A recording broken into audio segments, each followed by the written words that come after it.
Okay, Kim, Jessica, thank you so much for joining us at the Agentic Marketing Summit to talk about agentic marketing and agentic terminology. I'm so excited for this session because I feel like there is a lot of confusion in the market right now about the way we're talking about AI and agentic in general. So I want to just jump right into it. To get things going first, agentic marketing. I feel like it can be a bloated term. We don't really know what it means. What does it mean compared to generative AI? So, Kim, I'd love to start with you. When you hear the term agentic marketing or agentic, what does that mean to you for marketing teams today? So I kind of boil it down to one word, which is autonomy. And it's really, it's AI that doesn't just assist us, but it acts for us and it moves us. And it's not just a co-pilot, but it becomes a co-worker. So at Zoom, we really think about this as how we go from meetings to milestones, conversations to completion. And an AI really does that, whether it's through summarizing calls, updating your CRM, or drafting or sending follow-ups. That agent is always moving work forward, not just generating the words on paper. And so we define it at Zoom as really leaning on four core skills: memory, reasoning, task action, and orchestration. So it really comes down to autonomy. Yeah, I really love that answer. I think autonomy is such a great way to think about it, especially when we're thinking about how the differentiation with generative. Jessica, I would love to put the same question to you. When you think agentic marketing, what does it mean? How does it differ from these different iterations of AI that we've seen prior to this agentic movement? Yeah, similar to what Kim said, I really think of agentic marketing as AI that acts. So while generative AI creates content, agents go further. They can reason, take actions, and they use connected tools like Slack, email, calendars, and APIs to go ahead and then execute those tasks. So agents or agentic systems can really pursue a goal such as optimize a campaign or, go fetch the data, clean the data, visualize data in a continuous loop with minimal human intervention, but also adjusting based on that human input and feedback and context along the way. Yep, that is such a good distinction. I always, generative to me generate ideas. It's just that, but agentic AI is doing the work. So I think from both of your standpoints, it sounds like when we talk agentic marketing, you talk about agentic in general, it should be autonomous. It should be able to make critical decisions. Now, Jessica, I'd love to keep this question with you. This session is obviously about terminology. I think there is a lot of different terms that are being tossed around, especially when we're in the start of a new movement. I think there's always confusion around those terms because they get misconstrued. We're still defining them, I think, as we're in this start of this agentic era. So terms that I hear a lot when I'm talking to peers like yourselves is things like orchestration or autonomy or co-pilots. And then we also have agentic. So can you walk me through how you're thinking of terms like orchestration, autonomy, and co-pilot and what those mean to you or how other marketing leaders should be thinking about those particular terms? Sure. So I like to say I wouldn't get bogged down by the terms. I would actually start in a different place and I would start with the pain and the use case. So, as a leader, as a team member, think about where are we wasting time? Where is there inconsistency or where are we getting delays in our decision making? So think use case first and then AI second. So you're going to have to brainstorm with your team to come up with those use cases. There probably are many. But as an example, if you are spending 10 hours a week compiling channel data for analysis, I mean, that would be a candidate for agentic automation.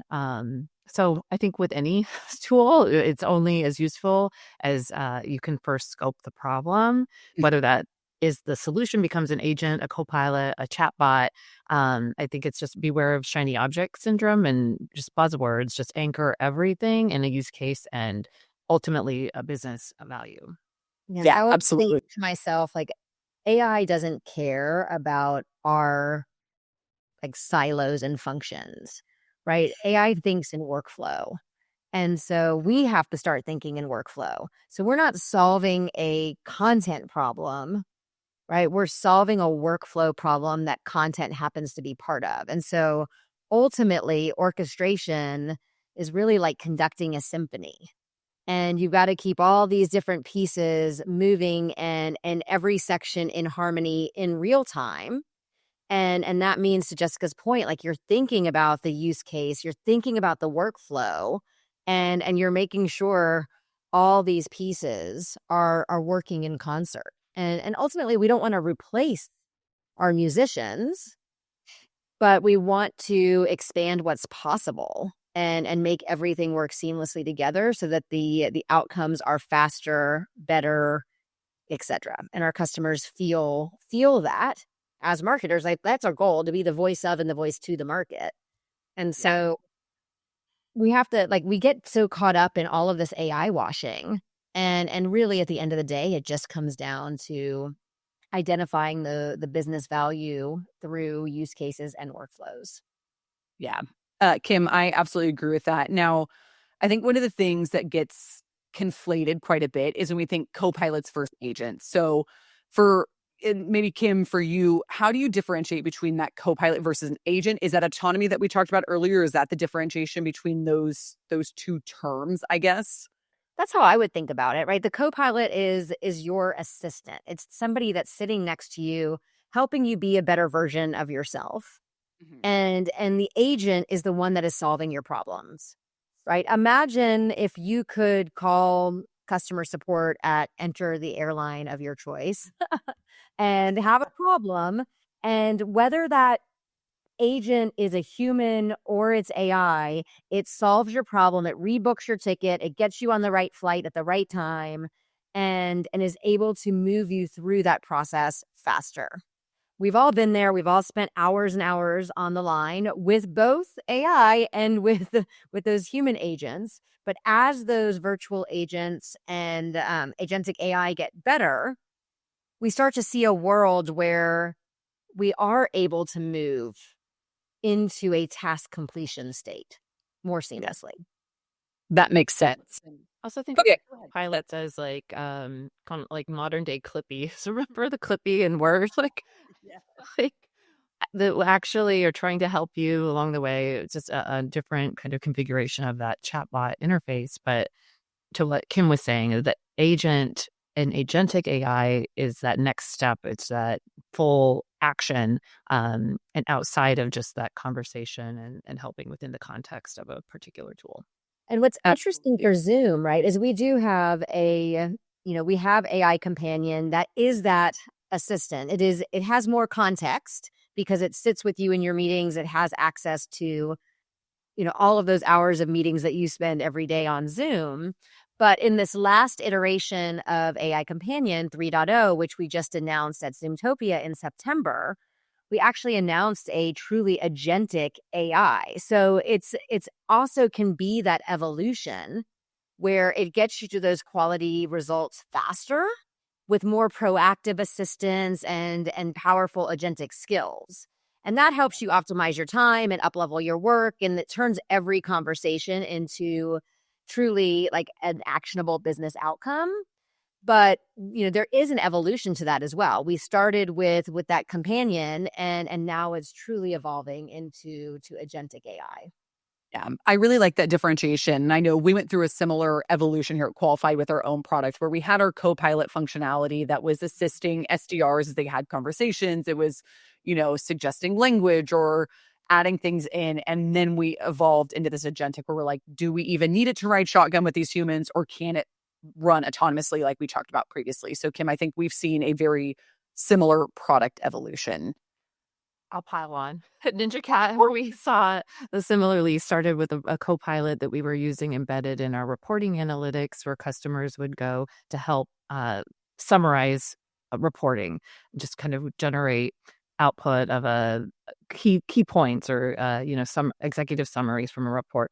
And now we've built into the product more task-specific agents that help with those end-to-end reporting workflows. So as marketers are coming in to do their analysis, they can build subject matter expert agents for SEO or for PPC, those kind of functional areas, and have that's the next iteration after just kind of a general co-pilot that was summarizing, and now having the specific agents for various marketing analytics tasks. Which, Jessica, you mentioned earlier about use cases, and Kim, you also had some additions to that. And I think as we think about that differentiation between co-pilot and agent, to me, that's where the use case really stands out. I think most products, I love giving these examples from each of us because it's proof that every product that's in the market right now, most of them are trying to put some sort of AI functionality into their product because obviously that is where the future is going. So if you have a use case and you're evaluating potential vendors to help with that use case, understanding, do you need something more like a co-pilot that is assisting humans, or do you need something that's more agentic and more autonomous and helping scale things or take away work from people that so they can free up their time? Understanding that differentiation can be really important when you think about it from a use case perspective or an evaluation perspective when you're looking at products. So I like all of those unique examples. I think hopefully that will help our listeners as they're looking at vendors and they're doing any sort of evaluation. Now, as we move on here, I'm thinking about LLMs, AI fundamentals. Kim, I'd like to start with you here. As a marketing leader, I know it can feel really overwhelming. I keep telling people I am 6 months back from maternity leave. I came back and I feel like I was already in a whole new world of AI and was like, what happened in the 4 months that I was gone? Like, it feels like a whole different time. AI fundamentals can seem really scary, but understanding things like LLMs or model behaviors, things like that, are there any key concepts that marketing leaders really do need to grasp right now if they want to stay ahead or up to speed with what's happening in this agentic world? Yeah, I don't think you have to be like a data scientist by any sense of the word, but I do think you have to be AI literate. And you have to understand what models can and can't do, and especially when it comes to context and bias and autonomy. Now, I think there's really three ultimate attributes of great transformational leaders, and this spans across like any transformation. And we are in a moment of great transformation in the marketing function right now, and that's curiosity, agility, and calculated risk taking. And so, as much as I think it's critical that you understand the basics of AI and have literacy there, we also have to bring that human element of curiosity to the table, right? We always have to be looking, we have to be optimistic and believe that the future is bright and be interested in what's next. And so staying on top of that and really embracing your curiosity is really critical. Agility in the sense of being able to look back and see what worked yesterday, to your point, worked 4 months ago before your maternity leave, is not the same thing that works today. And so being able to move with agility to figure out what's working and what's not is also really critical. And then, of course, like when we don't know all the answers, taking calculated risks is really important. We want to protect ourselves, but we have to feel comfortable taking risks. And so I think it's that balance of AI literacy with those human attributes that make us who we are as leaders that will end up enabling, those of us who weren't born with a cell phone in our hands, let's be honest, right? Staying on top of a very high degree of change that's being thrown at us every single day. So we just have to learn how to ask the right questions and how to find the right experts. Like, we're not going to be able to lead teams, drive creative, run social, be the head of PR, or do all the things that marketers have to do every day, and also be a data scientist. So we just have to be smart about it. I love that. Jessica, what about you? How do you think about AI literacy and understanding the fundamentals of AI? Yeah, completely agree with everything Kim just said. I think that ability to lean in, to always stay curious, have that growth mindset, it's just critical. And then one kind of slightly technical thing that I think is a fundamental thing to grasp is that understanding what LLMs do really well, which is they excel at summarizing, translating tone of voice, or generating first drafts and alternatives. But remember, they're always just trained to get the average. And it's really differentiation is going to depend on that human input. So you don't want to lose touch with that humanity, and the kind of your secret sauce is really your context, your data, your strategy, your taste, and creativity. That is key. So, just you've always got to make sure you're grounding it in context and all of those those human elements that you are going to be what's going to take it from average, which is what LLMs do, to, excellent. And then I would say just building literacy around prompting and model evaluation to some degree. Again, this is part of leaning in and being curious. It's hard to keep up, but even if you start small, you can just try the same prompt, put it into different models, try it on Gemini, Claude GPT, and just start to understand the difference between those outputs, and what works for you, for certain tasks, because it's not going to be the same necessarily. But those are just ways to kind of start small without feeling overwhelmed by it. You have to use every model, or you're not using the best one. I mean, use what works for you. Yeah. I really like that both of you touched on this curiosity mindset. I think I tend to talk to marketers. We have a tendency to be type A. We don't like to fail. We like to know exactly what's going on and have a plan. It's why we're good at our jobs. And I think in this era of AI, being curious and also being willing to fail is part of that humanity that we're bringing to AI. It's saying we're okay failing at something. We might not know the answers to it, but we're in a time that's so early, it's okay to not know the answers. And I don't think we hear that enough when it comes to AI. I think it's so easy to see other people talking about it, see everything that's going on and think, man, I'm like really behind. I'm not keeping up. But instead of it's shifting that into this, no, I'd rather be curious. I want to learn and understand that other people are also still in that learning journey. Just kind of helps give me confidence, hopefully some of the listeners confidence that we're all kind of in the same boat and we need to just stay curious and bring that humanity to it. So I really like that both of you touched on that. Now, Jessica, I want to talk about agents in particular to marketing. This is obviously the Agentic Marketing Summit. So when we think about that autonomous agents and we think about deploying them on a marketing team, what do you think is a myth that we're all being perpetuated within agents in marketing? And what's a reality that you wish leaders really understood about deploying agents within our marketing organizations? Well, there's just so much hype.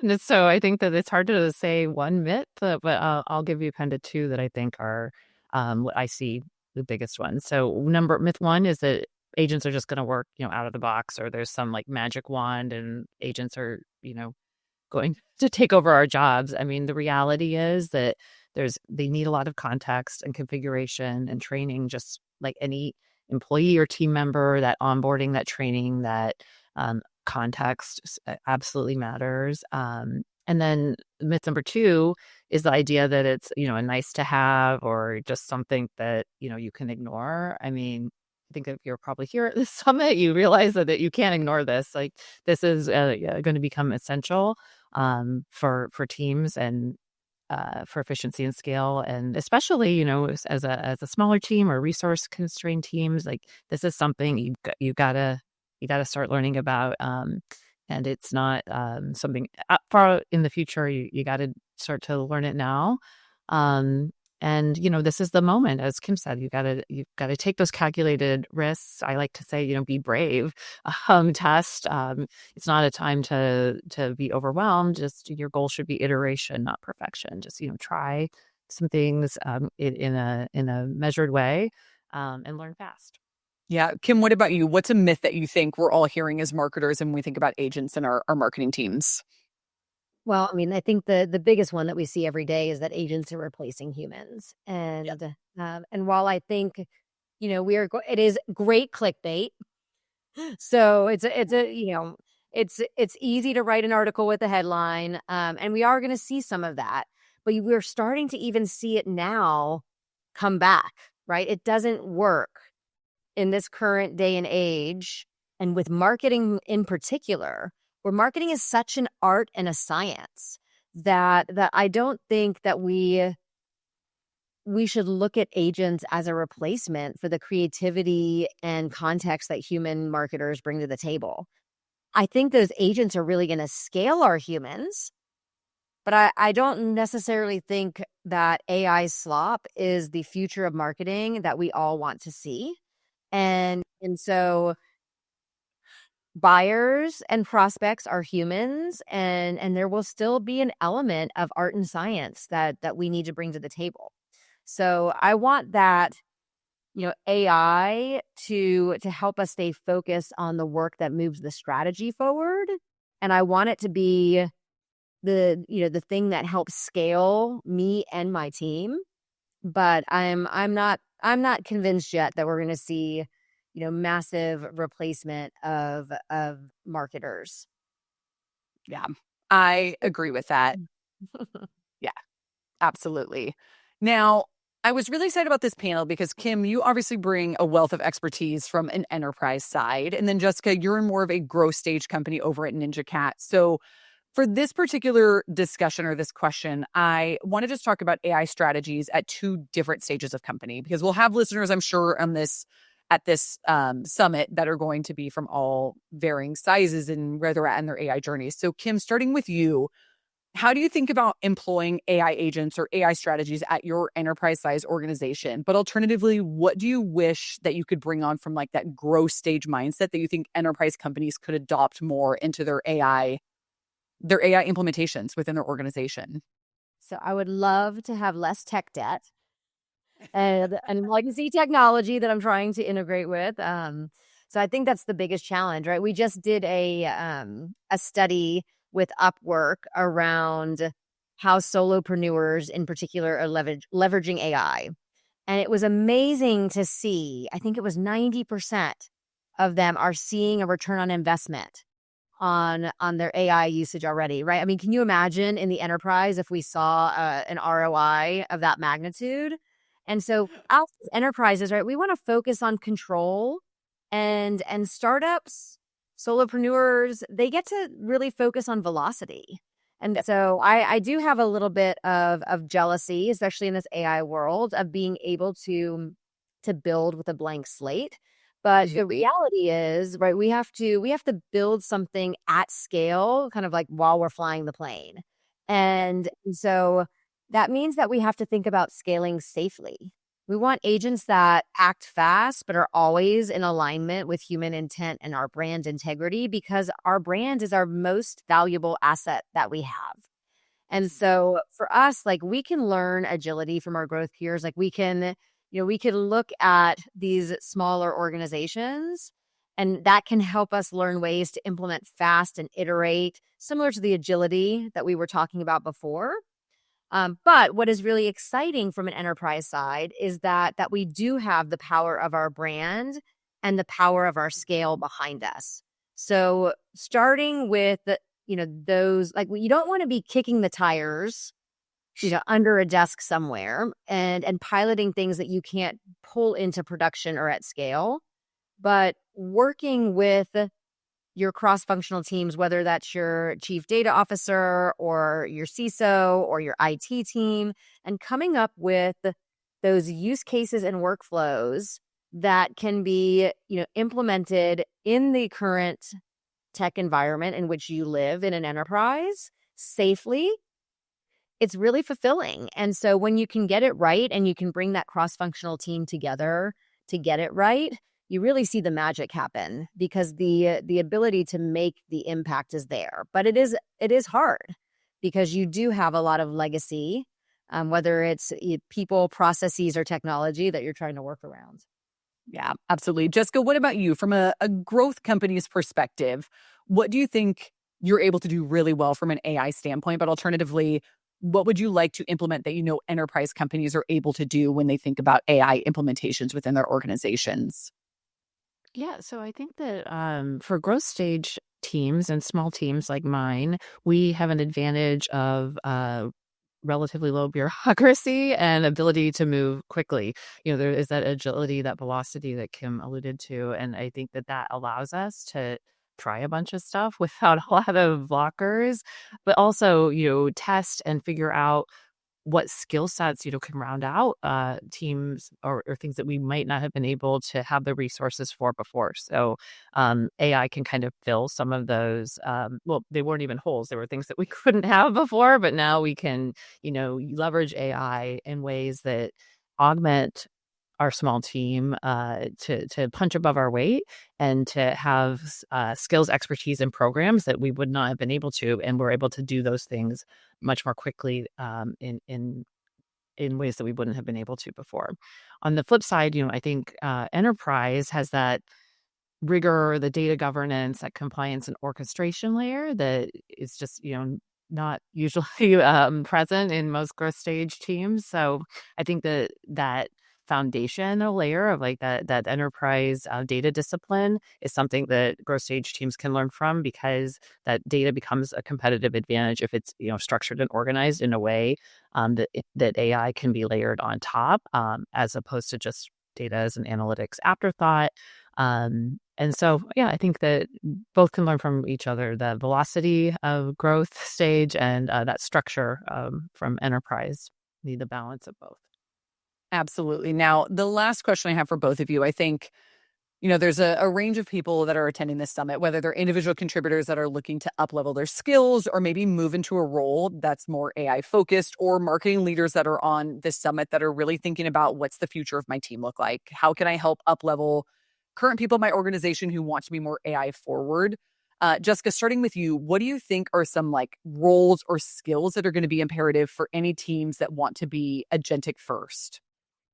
Sure. Well, we said this before. Kim said it very well, and I'll say it again. I think that curiosity and continuous learning are just absolute must-haves in today's uh, world. So, the tools are always going to change. The AI is evolving more quickly than we can keep up, but adaptability, curiosity, growth mindset are skills that are just always going to serve you. And, critical thinking is more important than just, content creation. So that ability to assess, critique, and redirect AI outputs is more valuable than just making things. You need to kind of be able to be a system architect, if you will, or, take that generalist marketer mindset to see the big picture and map end-to-end workflows, or understand, that process end to end, so that you can embed agents effectively. Um, and then I said this before too, but being brave, being a brave builder. So being willing to experiment. If you're in a culture that allows that, be able to experiment and fail, and learn quickly, because that's what's going to help you get ahead.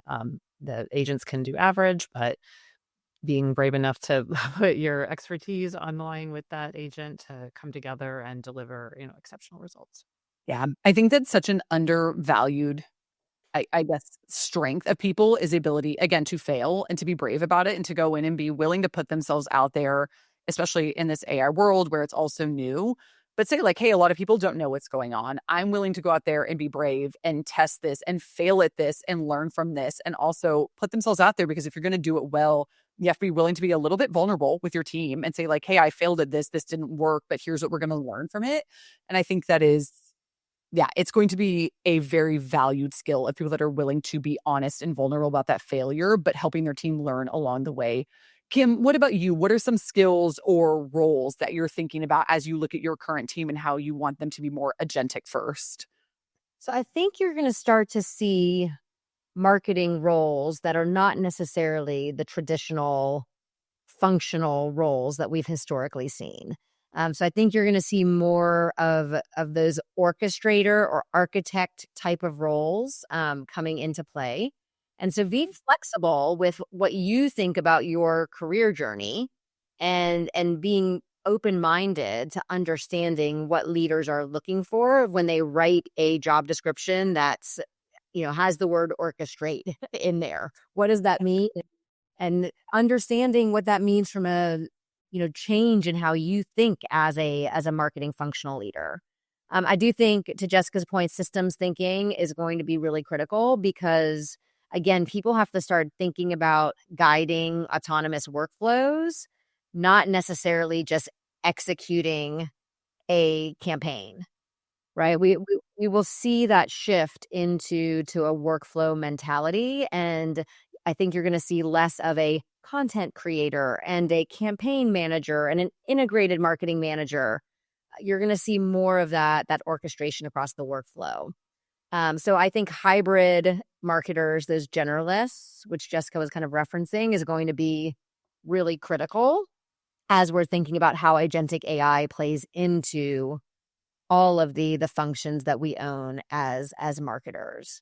And so ultimately, it is going to be somebody if you know a CMO or you know a head of marketing and you think that you have what it takes to be the spiritual leader of an AI transformation, like this is your time.